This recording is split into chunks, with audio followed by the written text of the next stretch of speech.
नमस्कार. आजच्या या विशेष विश्लेषणामध्ये तुमचं खूप खूप स्वागत आहे.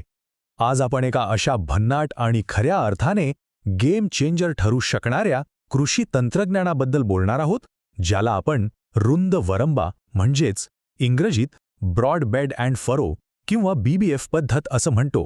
चला तर मग सुरू करूया. आता मला सांगा, आजकाल शेतीमधलं सर्वात मोठं टेन्शन कोणतं आहे? साहजिकच हवामानाचा लहरीपणा. कधी एकदम कोरडा दुष्काळ तर कधी ढगफुटीसारखा पाऊस. मग अशा वेळी एक मोठा प्रश्न पडतोच ना, की आपली पिकं या दोन्ही पूर्णपणे परस्परविरोधी संकटांचा एकाच वेळी खंबीरपणे सामना कसा करू शकतील? याचंच एक अतिशय भारी आणि वैज्ञानिक उत्तर आज आपण शोधणार आहोत. ओके, तर आज आपण नेमकं काय काय पाहणार आहोत?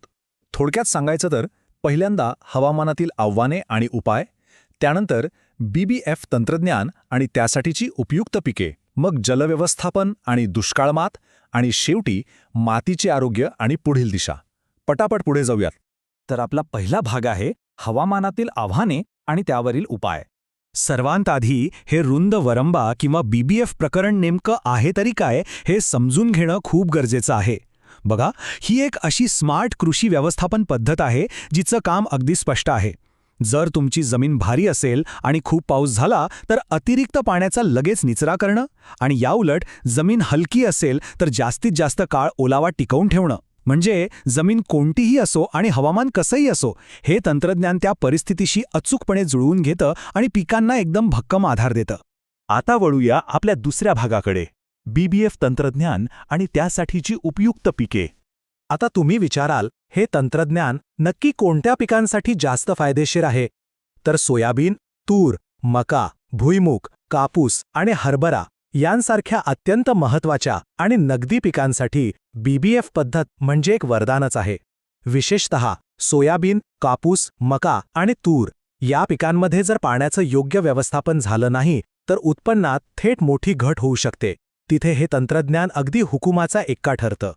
तिसरा आणि अत्यंत महत्त्वाचा भाग, जलव्यवस्थापन आणि दुष्काळमात. आता इथली सगळ्यात रंजक गोष्ट काय आहे ते बघा. आपण अतिवृष्टी आणि दुष्काळ या दोन पूर्णपणे टोकाच्या परिस्थितींची इथे थेट तुलना करतोय. अतिपावसात काय होतं तर BBF पद्धतीत तयार केलेल्या सऱ्यांमधून जास्तीचं पाणी लगेच वाहून जातं, त्यामुळे आपली पिकं कुजत नाहीत. आणि दुसरीकडे समजा पावसाने ओढ दिली, दुष्काळ पडला, तर याच सऱ्यांमध्ये साठलेलं पाणी आणि त्या रुंद वरंब्यावर टिकून राहिलेला ओलावा पिकांना अक्षरशः संजीवनी देतो. आहे की नाही कमाल? आता येऊया आपल्या शेवटच्या चौथ्या भागावर, मातीचे आरोग्य आणि पुढील दिशा. तर इथला मुख्य मुद्दा असा आहे की BBF फक्त पाण्याचाच प्रश्न सोडवत नाही, तर मातीचं आरोग्य सुधारण्यातही याची मोठी भूमिका आहे. कसं ते सांगते. या रुंद वरंब्यामुळे पिकांच्या मुळांशी छान हवा खेळती राहते. त्यामुळे साहजिकच मुळं जमिनीत खोलवर आणि अगदी सशक्तपणे वाढतात. मुळांची जमिनीवर अशी घट्ट पकड असली की मग कितीही पाऊस येऊ दे, जमिनीची धूप होत नाही. शिवाय आपण दिलेली खतं पाण्यासोबत वाहून जात नाहीत, तर त्यांचा पुरेपूर आणि कार्यक्षम वापर होतो. म्हणजे बघा, पिकाच्या भरघोस वाढीसाठी सगळं कसं एकदम परफेक्ट सेट होतं.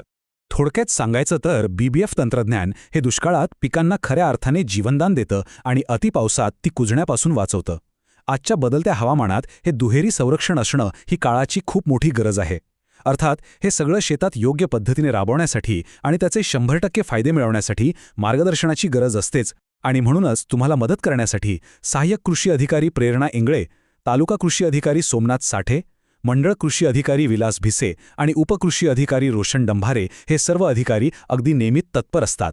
कोणत्याही शंका असतील तर तुम्ही नक्कीच त्यांच्याशी संपर्क साधू शकता. हे सगळं पाहिल्यावर एक गोष्ट तर नक्कीच समजते की शेतीत असा वैज्ञानिक दृष्टिकोन ठेवणं किती गरजेचं आहे. आता जाता जाता तुमच्यासाठी एक विचार करण्यासारखा प्रश्न, या रुंद वरंब्याचं नेमकं आकारमान कसं असावं आणि तो शेतात तयार करण्याची पद्धत काय, हे तज्ज्ञांकडून समजून घेऊन तुम्ही प्रत्यक्ष तुमच्या शेतात याचं नियोजन कसं करणार आहात यावर नक्की विचार करा आणि उपलब्ध मार्गदर्शनाचा फायदा घ्या. चला तर मग आजचं हे सविस्तर विश्लेषण आपण इथेच थांबूया. हा प्रवास तुमच्यासाठी नक्कीच माहितीपूर्ण ठरला असेल. पुन्हा भेटू, तोपर्यंत नमस्कार.